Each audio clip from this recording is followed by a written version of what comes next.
ആവർത്തിച്ചുണ്ടാകുന്ന പ്രകൃതിക്ഷോഭങ്ങളെക്കുറിച്ചും അവയുണ്ടാക്കുന്ന ആഘാതങ്ങളെക്കുറിച്ചും അതിനെതിരെ ശക്തമായ നിലപാടുകളും പ്രവർത്തനങ്ങളും ഒക്കെ ചെയ്യേണ്ടതിൻ്റെ ആവശ്യകതയെക്കുറിച്ചും ഒക്കെ നിരന്തരം ചർച്ചകൾ നടക്കുന്ന ഒരു കാലമാണല്ലോ ഇപ്പോൾ. അപ്പോൾ ഇതിൻ്റെ ഒരു പ്രാധാന്യം ഊന്നിക്കൊണ്ട് ഒരു മലയാളി അദ്ദേഹത്തിൻ്റെ ചില പ്രവർത്തനങ്ങൾ ഐക്യരാഷ്ട്രസഭ വരെ എത്തുകയും അത് ലോക ശ്രദ്ധയൊക്കെ നേടുകയും ചെയ്ത കാര്യം നമ്മൾ മലയാളികൾ തീർച്ചയായും അറിയാതെ പോകരുത്. ISROയിലെ മുൻ ശാസ്ത്രജ്ഞനും സുസ്ഥിര പദ്ധതികളുടെ ആഗോളതല കൺസൾട്ടന്റും ദുബായ് ആസ്ഥാനമായി പ്രവർത്തിക്കുന്ന മഫസ ഇൻവെസ്റ്റ്മെന്റ്സിന്റെ ചെയർമാനും അബുദാബി ഗവൺമെന്റിന്റെ പ്രോപ്പർട്ടി മാനേജ്മെന്റ് സെക്ഷൻ കൺസൾട്ടന്റും ഖത്തറിലെ പബ്ലിക് വർക്ക്സ് ഡിപ്പാർട്ട്മെന്റിന്റെ പ്ലാനിംഗ് ആൻഡ് പ്രൊജക്ട് ഹെഡുമായ ഡോക്ടർ അബ്ദുൽ സലാം മുഹമ്മദ്.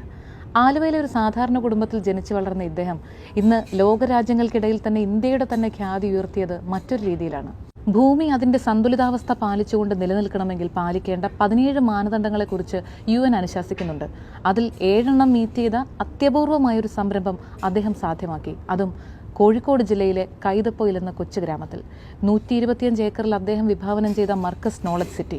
ഇതിനെക്കുറിച്ച് ഈ അടുത്തിടെ ജനീവയിൽ നടന്ന UNന്റെ വേൾഡ് അസോസിയേഷൻ ഫോർ സസ്റ്റൈനബിൾ ഡെവലപ്മെന്റിന്റെ വാർഷിക സമ്മേളനത്തിൽ അദ്ദേഹം അവതരിപ്പിച്ച പ്രസന്റേഷൻ ലോകശ്രദ്ധയെ ആകർഷിച്ചുവെന്ന് മാത്രമല്ല ഇന്ത്യക്കൊരു അപ്പർ ഹാൻഡ് നേടിക്കൊടുക്കുകയും ചെയ്തു. ദുബായിൽ വെച്ച് അദ്ദേഹം എൻ്ററായിട്ടുള്ള മഫാസ ഇൻവെസ്റ്റ്മെന്റിന്റെ നേതൃത്വത്തിൽ ഡോക്ടർ അബ്ദുൽ സലാമിന് വലിയൊരു ആദരം നൽകുകയുണ്ടായി. ആ ചടങ്ങിൽ അദ്ദേഹം പറഞ്ഞ ഓരോ വാക്കും വളരെ ഗൗരവമായി നമ്മൾ ഓരോരുത്തരും കേൾക്കേണ്ട കാര്യങ്ങൾ തന്നെയാണ്. Angle of the cliff and all is matters. Is possible. Calamities നമുക്ക് minimize ചെയ്യാൻ പറ്റുമോ? I strongly believe it is still elusive. എന്ന് എപ്പോഴത്തെ. But actions now see the results. 1.5 degree ആണ് ഭൂമി ചൂട് കൂടിക്കൊണ്ടിരിക്കുന്നത്. ഗ്ലാഷിയേഴ്സ് ഒക്കെ ഒലിച്ചിറങ്ങിയാൽ വെള്ളം മുങ്ങും, മനുഷ്യൻ ഒലിച്ചു പോകും എന്നൊരു സംശയം. വലിയ വിജിലന്റ് അപ്രോച്ച് ഉണ്ടായിരുന്നു. മഫാസ ഇൻവെസ്റ്റ്മെന്റിന്റെ സ്ഥാപകനും സിഇഒയുമായ ഐജാസ് അഹമ്മദ് ഖാൻ, മാനേജിംഗ് ഡയറക്ടർ അൻസാർ ബാബു എന്നിവർ ചടങ്ങിനെ അഭിസംബോധന ചെയ്തു. കോഴിക്കോട് മെഡിക്കൽ കോളേജിലെ ഡോക്ടറും സൈക്കോഡെർമറ്റോളജിയിൽ പ്രശസ്തനുമായ ഡോക്ടർ അബ്ദുൽ ലത്തീഫിന്റെ സ്ട്രെസ് മാനേജ്മെന്റുമായി ബന്ധപ്പെട്ടുള്ള ഒരു ഇന്ററാക്റ്റീവ് സെഷൻ വളരെ ഉപകാരപ്രദമായിരുന്നു.